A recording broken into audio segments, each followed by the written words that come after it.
ವಕ್ರತುಂಡ ಮಹಾಕಾಯ ಕೋಟಿ ಸೂರ್ಯ ಸಮಪ್ರಭ ನಿರ್ವಿಘ್ನಂ ಕುರುಮೇ ದೇವ ಸರ್ವಕಾರ್ಯೇಷು ಸರ್ವದಾ. ನಮಸ್ಕಾರ ವೀಕ್ಷಕರೇ, ದೇವಾಲಯ ಭೇಟಿ ವಿಶೇಷ ಕಾರ್ಯಕ್ರಮಕ್ಕೆ ಸ್ವಾಗತ. ನಾನು ಸುರಭಿ. ಹಿಂದಿನ ಸಂಚಿಕೆಯಲ್ಲಿ ಒಂದು ದೇವಸ್ಥಾನದ ಮಹತ್ವವನ್ನ ನಿಮ್ಗೆ ತಿಳಿಸ್ಕೊಟ್ಟಿದ್ವಿ. ಇವತ್ತಿನ ಸಂಚಿಕೆಯಲ್ಲಿ ಮತ್ತೊಂದು ದೇವಸ್ಥಾನದ ಮಹತ್ವವನ್ನ ನಿಮ್ಗೆ ತಿಳಿಸ್ಕೊಡ್ತೀವಿ. ಹಾಗಾದ್ರೆ ಆ ದೇವಸ್ಥಾನ ಯಾವುದು ಅಂತ ಯೋಚನೆ ಮಾಡ್ತಿದ್ದೀರಾ? ಅದುವೇ ಮತ್ತಿಕೆರೆಯಲ್ಲಿ ಇರುವಂತಹ ಚೌಡೇಶ್ವರಿ ದೇವಸ್ಥಾನ. ಹಾಗಾದ್ರೆ ಆ ದೇವಸ್ಥಾನದ ಮಹತ್ವವೇನು, ಅಲ್ಲಿ ಯಾವ ತರ ಪೂಜೆಯನ್ನ ಮಾಡ್ತಾರೆ, ಬನ್ನಿ ನೋಡೋಣ.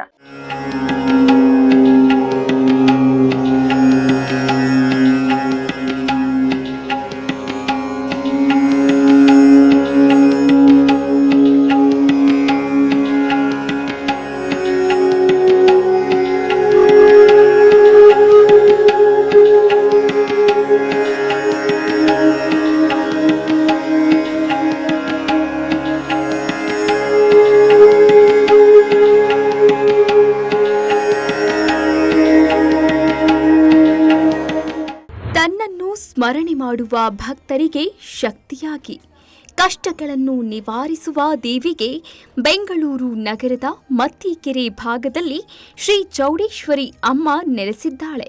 ಈ ದೇವಾಲಯವು 1988ರ ಜನವರಿಯಲ್ಲಿ ವರನಟ ಡಾಕ್ಟರ್ ರಾಜ್ಕುಮಾರ್ ಈ ದೇವಾಲಯವನ್ನು ಉದ್ಘಾಟಿಸಿದ್ದರು. ಶ್ರೀ ಬಾಲಗಂಗಾಧರನಾಥ ಸ್ವಾಮೀಜಿಯವರು ದಿವ್ಯ ಸಾನ್ನಿಧ್ಯ ವಹಿಸಿದ್ದರು.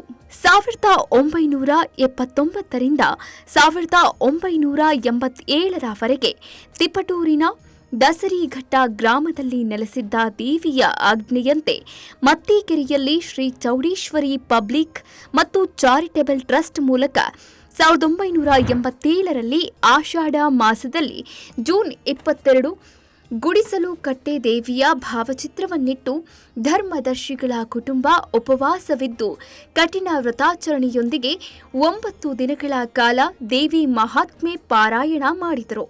ನಂತರ ದೇವಿ ಇದೇ ಸ್ಥಳದಲ್ಲಿ ನೆಲೆಸುವುದಾಗಿ ತಿಳಿಸಿದ ಸೂಚನೆಯಂತೆ ಭಕ್ತರ ಹಾಗೂ ದಾನಿಗಳ ನೆರವಿನಿಂದ ದೇವಾಲಯ ನಿರ್ಮಾಣ ಕಾರ್ಯ ನಡೆಯಿತು.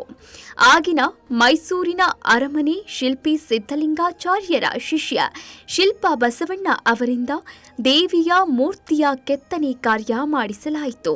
ಪೂರ್ವಕ್ಕೆ ಮುಖವಾಗಿ ದೇವಿಯ ಅಣತಿಯಂತೆಯೇ ಸಿಂಹ ಆಯದಲ್ಲಿ ಕೃಷ್ಣ ಶಿಲೆಯಲ್ಲಿ ರೂಪು ಪಡೆದಿರುವ 5 ಅಡಿಯ ಅಮ್ಮನ ವಿಗ್ರಹವು ಮನಮೋಹಕವಾಗಿದೆ. ಬಲಕೈಯಲ್ಲಿ ತ್ರಿಶೂಲ, ಖಡ್ಗ ಹಾಗೂ ಎಡಕೈಗಳಲ್ಲಿ ಡಮರುಗ, ಪೀನ ಪಾತ್ರೆಯನ್ನ ಹಿಡಿದು ಭಕ್ತರನ್ನ ಹರಸುತ್ತಿದ್ದಾಳೆ.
ವಿಜಯ್ ಕುಮಾರ್ ಅಂತ. ಇದೇ HMT ಬಡಾವಣೆಯ 4ನೇ ಕ್ರಾಸ್ನಲ್ಲಿ ಒಂದು 35 ವರ್ಷದಿಂದ ನೆಲೆಗೊಂಡಿದ್ದೀನಿ. ನಮ್ಮ ಈ ತಾಯಿಯ ಚೌಡೇಶ್ವರಿ ಮಹಿಮೆ ಎಷ್ಟು ಹೇಳಿದ್ರು ಅಪಾರವಾಗಿದೆ. ಇಲ್ಲಿ ತಾಯಿ ನೆಲೆಸಿರೋದು 1988ರಲ್ಲಿ. ಆಗಿನ ಬಾಲಗಂಗಾಧರ ಸ್ವಾಮೀಜಿಗಳು ಮತ್ತು ನಟ ಸಾರ್ವಭೌಮ ರಾಜಕುಮಾರ್ ಉದ್ಘಾಟನೆ ಆಗಿದ್ರು. ಅವತ್ತಿಂದ ದೇಶ ವಿದೇಶಗಳಲ್ಲಿ ನೆಲೆಗೊಂಡಿದ್ದಾಳೆ. ಎಲ್ಲ ದೇಶಗಳು ಬೇರೆ ಬೇರೆ ಫಾರಿನ್ ಕಂಟ್ರೀಸ್ಗೆಲ್ಲ ಅಮ್ಮನ ಕರ್ಕೊಂಡು ಹೋಗ್ತಾರೆ. ಅವನ ನವರಾತ್ರಿ ಟೈಮಲ್ಲಿ 9 ದಿವಸ ಬಹಳ ವಿಜೃಂಭಣೆಯಿಂದ ಆಚರಣೆ ಮಾಡ್ತೀವಿ. ಮತ್ತು ಈ ಫೆಬ್ರವರಿಯಲ್ಲಿ ವಾರ್ಷಿಕೋತ್ಸವ ಮಾಡ್ತೀವಿ. ಅವತ್ತಿನ ದಿವಸ ಅನ್ನದಾನ ಮಾಡ್ತೀವಿ. ರಾಜಬೀದಿಗಳಲ್ಲೆಲ್ಲ ಬಹಳ ಮೆರವಣಿಗೆ ಮಾಡ್ತೀವಿ. ಆಮೇಲೆ ಈ ಅಮ್ಮನ್ನ ನಂಬಿದವರು ಅಂತೂ ಕೆಟ್ಟವರಿಲ್ಲ. ನನಗೆ ಹೋದ ವರ್ಷ ನಾನು ಪ್ರತಿ ದಿವಸ ಬಂದು ಅಮ್ಮನ ಸೇವೆ ಮಾಡ್ಕೊಂಡು ಡೈಲಿ ಈ ಅಮ್ಮನ ಒಂದು ಸೇವೆ ಮಾಡಿಬಿಟ್ಟು ಒಂದು ನಮಸ್ಕಾರ ಆಗಿಬಿಟ್ಟು ಹೋಗ್ತಾಯಿದ್ದೆ. ಒಂದು ವರ್ಷದಿಂದ ನನಗೆ ಅಷ್ಟೊಂದು ತೊಂದರೆ ಆಗಿಬಿಟ್ಟಿದೆ. ಆದ್ರೂ ಏನಮ್ಮ ಈ ಥರ ಅಂತ, ನನ್ನ ಮಕ್ಕಳ ಮದುವೆಗಳೇ ಆಗಲಿ, ನನ್ನ ಮಕ್ಕಳ ವಿದ್ಯಾಭ್ಯಾಸ ಆಗಲಿ, ನಾನು ಯಾರನ್ನೂ ನಂಬ್ತಾ ಇರಲಿಲ್ಲ. ಈ ತಾಯಿ ಮಹಿಮೆ ಬಂದಾಗಿಂದ ಅವತ್ತಿಂದ ಅಷ್ಟು ನಾನು ಕೈಲಾದ ಸೇವೆ ಮಾಡಿಕೊಂಡು ನಾನು ಈ ಅಮ್ಮನ ಸೇವೆ ಮಾಡ್ಕೊಳ್ತಾ ಇದ್ದೀನಿ. ನಂಬಿದವ್ರಿಗೆ ಕೈ ಬಿಡಲ್ಲ ಅಂತ ನನ್ನ ಒಂದು ನಂಬಿಕೆ.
ಮತ್ತಿಕೆರೆ ಚೌಡೇಶ್ವರಿ ದೇವಾಲಯದ ಬಗ್ಗೆ ತಿಳಿದುಕೊಳ್ಳೋಣ ಒಂದು ಚಿಕ್ಕ ವಿರಾಮದ ಬಳಿಕ.